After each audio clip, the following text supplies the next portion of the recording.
Assalamualaikum warahmatullahi wabarakatuh. Perkenalkan, nama saya Irfan Wafik, NIM 2003 015 010 95, kelas PJKRB. Saya akan menjelaskan yang berjudul kantin sekolah. Kantin merupakan salah satu tempat jajan anak sekolah. Selain makanan jajanan di luar sekolah, kantin sekolah memiliki peranan yang penting dalam mewujudkan pesan-pesan kesehatan dan dapat menentukan perilaku makan siswa sehari-hari.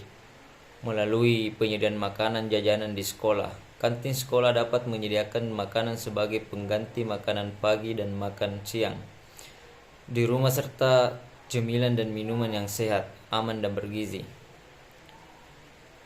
Apa saja yang dijual di kantin sekolah? Makanan yang sehat, aman, dan bergizi adalah makanan yang mengandung zat gizi yang diperlukan seorang anak untuk dapat hidup sehat dan produktif.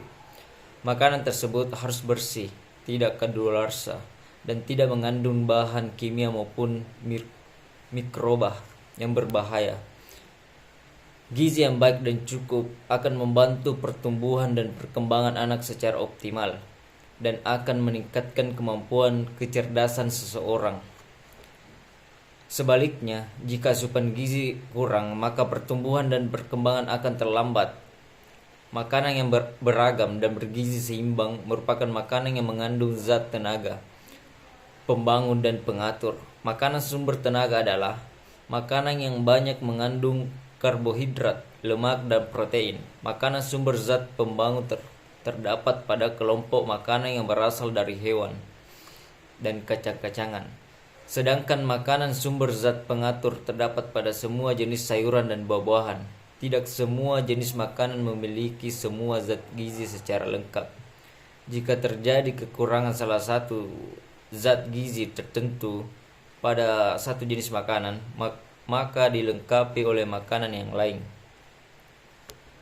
Jenis-jenis makanan dan minuman yang dijual di sekolah. Yang pertama, makanan cemilan. Makanan cemilan adalah makanan yang dikonsumsi di antara dua waktu makan. Makanan cemilan ini terdiri dari makanan cemilan basah. Makanan cemilan basah ini dibuat di rumah terlebih dahulu atau langsung disiapkan di kantin sekolah, misalnya lemper, lumpia, pisang goreng, dan lain-lain.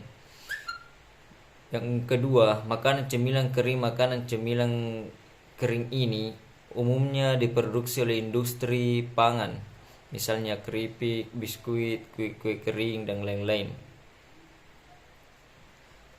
Yang ketiga, minuman. Minuman di sini dapat berbentuk air putih, baik kemasan maupun disiapkan sendiri, atau minuman ringan, misalkan teh sari. Yang ketiga, minuman campur, es cendol, buah. Buah merupakan salah satu jenis makanan sumber vitamin dan mineral yang penting untuk anak usia sekolah. Buah-buahan sebaiknya dikonsumsi setiap hari. Buah-buahan dapat dijual dalam bentuk utuh maupun sudah dikupas atau dipotong. Bagian B, sarana dan prasarana kantin sekolah sehat. Kantin sekolah dapat dikelompokkan menjadi dua jenis, yaitu kantin dengan ruangan tertutup dan kantin dengan ruangan terbuka. Meskipun terbuka, namun ruangan pengolahan dan tempat penyajian makanan harus dalam keadaan tertutup. Kedua jenis kantin tersebut harus memiliki sarana dan prasarana sebagai berikut. Yang pertama, sumber air bersih. Yang kedua, tempat penyimpanan. Yang ketiga, tempat pengolahan.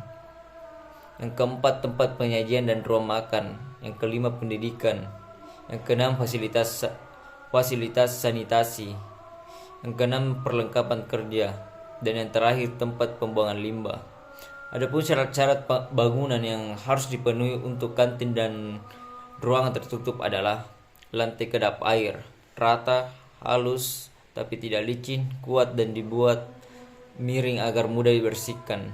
Dinding kedap air rata, halus, berwarna terang, tahan lama, tidak mudah mengelupas, dan kuat sehingga mudah dibersihkan. Langit-langit terbuat dari bahan tahan lama, tidak mudah bocor, tidak berlubang, dan tidak mudah mengelupas. Pintu, jendela, dan ventilasi kantin dibuat dari bahan tahan lama, tidak mudah pecah, rata, halus, berwarna terang, dapat dibuka tutup dengan baik. Untuk ruang pengolahan dan penyajian serta tempat makanan di ruangan, lubang angin ventilasi minimal 2 buah dengan luas keseluruhan lubang ventilasi 20% terhadap luas lantai harus tersedia. Lantai, dinding, langit-langit, pintu, jendela, dan ventilasi harus selalu dalam keadaan bersih. Kantin sehat juga harus memiliki fasilitas sanitasi yang baik, tersedianya bak cuci piring dan peralatan dengan air mengalir dan rak pengering, tersedianya wastafel dengan sabun, deterjen dan lap bersih atau tisu di tempat makanan dan di tempat pengolahan atau persiapan makanan, suplai air bersih yang cukup, baik untuk kebutuhan pengelolaan maupun untuk kebutuhan penyucian dan pembersihan. Baik kantin tertutup maupun kantin terbuka harus memiliki tempat pembuangan limbah dengan syarat sebagai berikut. Tempat sampah atau limbah di kantin harus tersedia dan jumlahnya cukup serta selalu tertutup. Di dalam maupun di luar kantin harus bebas dari sampah. Jarak kantin dengan tempat penampungan sampah sementara minimal 20 meter. Terdapat selokan atau saluran pembuangan air, termasuk air limbah dan berfungsi dengan baik serta mudah dibersihkan bila terjadi penyumbatan. Mewujudkan kantin sekolah sehat. Supaya dapat menjadi pengelola kantin sekolah yang sehat, siapa saja yang harus memiliki beberapa kriteria sebagai berikut. Memiliki pengetahuan tentang gizi seimbang dan beragam, sehingga kebutuhan gizi anak-anak sekolah bisa tercukupi dan tidak bosan mengkonsumsinya. Memiliki pengetahuan tentang pengolahan cara pangan yang baik, pemilihan bahan baku dan bahan tambahan yang cukup yang dapat menghasilkan makanan yang bergizi, sehat dan aman. Memiliki pengetahuan tentang keamanan pangan untuk mengenali bahaya-bahaya dalam pangan dan menentukan cara pencegahan.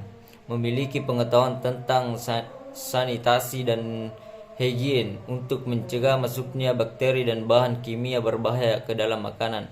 Memiliki pengetahuan tentang sarana dan prasarana minuman yang harus dimiliki oleh kantin sehat. Sekian dan terima kasih. Assalamualaikum warahmatullahi wabarakatuh.